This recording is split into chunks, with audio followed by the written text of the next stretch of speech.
So we delayed, but we're back on track. We're gonna go over planting potatoes today. So I'm gonna show you how I plant my potatoes, and then I'm gonna give you a couple other examples, and we'll talk about when to delay your planting. So as we want to plant earlier and earlier, and really what we're talking about is planting on time, we gotta get it right, and sometimes you gotta know when to stop. Got a lot of things going on here.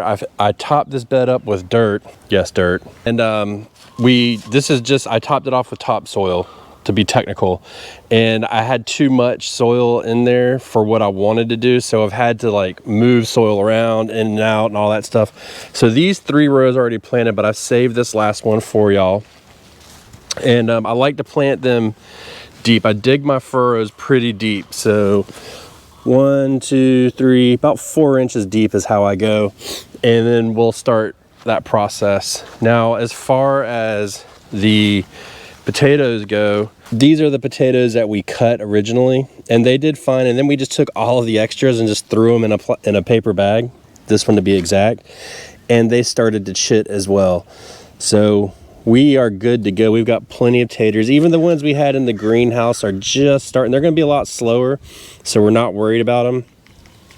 But this is what you want the cut side to look like, nice and calloused over. So, I mean, it looks like crap, but it's going to grow just fine. That's all the preparation that we've done. I use a drip system. So I take the drip system out, dig my furrows, and then I put it back in. Pretty simple, and I just plant along that drip system. Now, before I get into this, I just want to say this. This is how I plant my potatoes. You don't have to plant them this way. I'm just introducing you to an idea. It's not rocket science. It's not like I've created some crazy method or anything, but I know people use containers and stuff like that. In this 4x8 bed last year, we got about somewhere between 40 and 50 pounds of potatoes planting this way. And we did it for 2 years before that, we got them in that direction. So we got a lot of potatoes this way, and we're just going to keep doing it. We like it, and it works out well. So let's get this drip line laid. Let's get the fertilizer in the place, the pre-planting fertilizer, and then we'll start talking about how to take care of these potatoes afterwards, like what is it going to look like in the coming weeks and really months before we can get our harvest. How are we going to take care of these appropriately? Okay, so getting the drip line out is just lay it out over the side. That's nothing to it. So we get this in, and then I put my standard well-balanced fertilizer in, nothing crazy, nothing special. Put a couple handfuls in, and then that will start to break down in time. And then we come back and we put our, I put bone meal in. So I usually do about 4 handfuls per row, evenly spaced. And that seems to work out well. And really what this does is, because it's organic and it breaks down slowly over time, gives it plenty to do. Now I think that might be a little bit much, so I'll put this back, and then we'll just get into this. So while we're doing this, let me talk about the why we held back. So we're a week behind schedule, but as we were getting our potatoes ready, we noticed that there was some really cold weather coming. And I mean, we could have planted, but at the same time, like, you always got to consider your optimal growing temperature, and that's where we're at right now. So we have an optimal growing temperature, and what the situation that we have right now is we have multiple weeks of or no, multiple weeks, we have at least 10 days of good solid weather. So this is actually a little bit long, so I'm gonna trim this down. So we have good, it's gonna be high 50s to high 60s for the next 10 days. And then at night, it'll be in the 30s. Yeah, the 30s, and even a little bit of 40s. So this is really good to get this started. And the reason why is because as we get our potatoes in the ground, which we'll go into in a minute, how we do it determines the amount of protection they have. So you got a lot of different ways to protect potatoes. And the way you look at it is this: the dirt protects it, right? Your mulch protects it, and then your covers protect it. So we're going to use that knowledge to our advantage as we plant these out. This is a bear. Got it. And we'll use that to our knowledge, and then in time we'll be prepared for that. So we know right now we've got a good solid 10-day stretch for the potatoes to do their thing, get kind of comfortable in the ground, and then we'll go from there. So I know this is an 8-foot bed, and I'm gonna space them 1 foot apart. And you could space them a little bit closer, but I think 1 foot's gonna be pretty good. I mean, we've dabbled with a bunch of different spacings, and what I noticed last year is I kind of did it every other row, a little bit farther, a little bit closer. And the ones that were farther, we got better sized potatoes, and that's what I would prefer to get. So we're gonna run with that this year, and we're just gonna keep them a foot apart. It keeps it really simple. And I mean, for this, it's even easier because of the drip line. This drip line has an emitter every foot. So you can feel the little bump right here, and then there's another one here. So I can just plant. I don't like to plant the potatoes. I usually put my plants about right over it, but I'll put my potatoes a little bit off center because I don't want them to get saturated completely. I want them to have a little bit of space from it. You could introduce rot, really, especially in the very beginning. You got to be careful because there's no roots to use up that water. But I haven't had a whole lot of issue with that, but it's just another way to be cautious. As far as which one to use, so we need 8 more, and we've got 1, 2, 3, 4, 5, 6. So we've got extra. So I mean, which ones do you use? I mean, you could obviously use the bigger ones, and you know, with the bigger chits on them. But honestly, I would go by what your weather is doing. If you're really in that danger zone of like it's gonna get pretty cold and you don't really know what's going on, those smaller ones may work better because it's gonna take them a little bit longer, because again, we're marching towards spring. We're marching towards your last frost date. So in theory, on average, I guess is what we should really say, is everything is in a warming trend. Yes, I know it's gonna be 50 degrees a day and 30 degrees tomorrow for some of you. I get it. But overall, it's going to be in a warming trend. And so that's what we want to kind of stick with. So we're going to space these potatoes out a foot apart, and then I'll talk to you about how we're going to bury them and all that stuff. So it's nice and buried. And now to the hilling. So if you grow, and look, I didn't know this for a long time, but apparently you can grow determinate and indeterminate tomatoes, or potatoes, excuse me. So this is the season where I will get potatoes and tomatoes mixed up when I speak, and if I don't catch it, you just got to follow along, because it happens. But they have indeterminate and determinate potatoes, and look, I don't even know if these are determinate or indeterminate, and I don't even really care at all. The reason why I start to hill them is because invariably what's going to end up happening as the potatoes grow, they're going to get taller and taller. Well, because I'm in this tight space here, I want to keep them vertical as long as possible, so all the soil that I put on them will actually start to hold them in place and keep them from flopping over.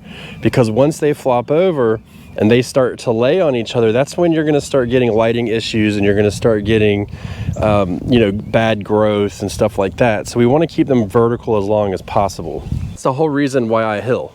I don't hill for more potatoes. If I get more potatoes because of it, fine. If I don't, fine. I don't really care, but I just do it for that. Now, last year I tried something, and I'm going to do it again. And so what we're going to do as far as hilling, because I like to get them as deep as possible. Right now we've got a pretty good layer of soil on top of them.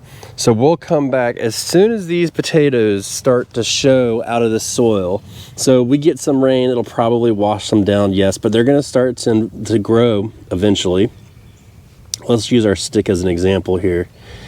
And as that potato gets about that tall, let's make it that tall. What I'm gonna do is I'm going to come back and I'm going to put a layer of mulch down. And so what you'll be able to see from our magically camouflaged fake potato is you should see about that much sticking out of the mulch. And so as it gets a little bit taller, then we'll come back, and all I'm going to do is I'm going to run my hoe right down the middle of this, right here, just like this, and let that soil fall on top. And then if there's more soil after that, then I'll put more in as they get taller. And then what I'll do after that is then I'll come back and I'll do a final mulching on top, nice and deep. And then that should give it a lot of stability. Not only is that giving it stability, basically what we're going to be doing is we're going to be composting in place. Now it is straw, it's not the best material to break down as far as nutrient, but it still adds organic matter to your soil, because you have to think right now it's February. Then I'm going in my head the timeline. We put it probably in 2 weeks. We'll end up putting our first layer of mulch down. And then 2 weeks after that, so right around April 1st, then we'll come back with our soil and put on top of that if everything's going right, maybe a little bit earlier. So you have to think from mid-March all the way until June, that first layer of mulch is going to be buried in the soil. So that's going to start breaking down. All that water, all that plant material and stuff's going to start breaking down. It'll give it a little bit more drainage so we don't have our potatoes sitting soggy. And then as we go through, we'll put, after our last and final one, which we'll probably put in, I would estimate around April 15th, maybe even May 1st at the latest, we'll put our final mulching down, and then that will start to break down on the bottom. But good and bad thing about potatoes is as we start to pull them up and we start digging them up, we're turning this entire bed over with our hands. So all that mulch on top will all get mixed back in, and then that will start to break down even faster. Then what we're gonna do is we're gonna come back and we're gonna put our buckwheat cover crop in and let that grow for the summer, and then that's just going to help it go more. So this is the bed that we did this in last year, and this is our winter mulch we put on. But you can see underneath, you see this white stuff here? That's mycelium. That's really, really good. So we're going to keep that on there, and then that will start to break down. Man, I need to do some weeding, don't I? Terrible. So every time we do this, we keep adding it in, adding it in. Now, when we're done with that, what we can do is we can come over here and look at this hot mess that we've got going on and see if we can add this compost in. I don't know if we're gonna do it because I just don't have the, what's the word I'm looking for? The gumption to make it faster. A compost pile, which basically we reverted to cold composting now because I'm just kind of really tired of turning it all the time and don't really care that much. But we'll start turning it and getting it going, because this is all of this right here is all chicken manure from our chicken coop. So we need to get that under there. It's right now it's cooling off because it's hot. And when I say hot, I mean it's high nitrogen, so it's cooling off. But we'll start flipping this and turning it. If we can get this to break down, which here's what little bit we have left from last year, then we'll add that in there to after our buckwheat. That's really the full plan for that. And then the next thing to go after the buckwheat would be our Brussels sprouts for next year. So we're not really adjusting anything with our potatoes. We were really happy with our harvest last year.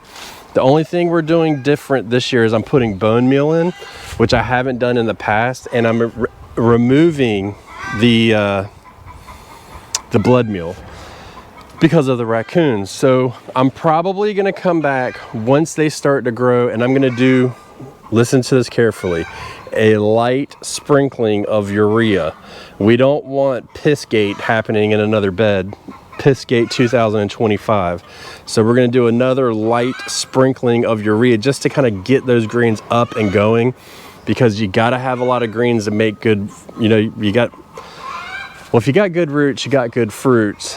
But if we're growing a root crop, I can't think of anything that rhymes. I'll get back to you on that one. So we'll get that going, but that would keep this bed going in the right direction. It'll be a long time for this crop, but we are fully ready for it. And because we do the buckwheat afterwards, we can let it sit as long as we want. There is no rush to get it out. The only rush is really whenever I want some mashed taters or some French fries. But other than that, that's it. Now, the last thing about these taters, and we will talk about this soon, and we will be talking about this on the Backyard Gardens podcast, is I need to can my potatoes this year. So what I'm gonna do is I'm gonna take, when I harvest them and after I cure them, I'm gonna take a quarter of those potatoes right off the bat, and I'm gonna can them immediately. And that will minimize our waste, because we still have potatoes from last year. They got a little frozen, so they're not any good. So we need to kind of stay on top of that.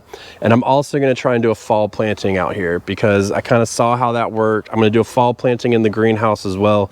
And if I've got any gaps in the greenhouse right now, I'm going to take some of those extra potatoes and put them in there and try and do a little bit of a spring planting, see how it works.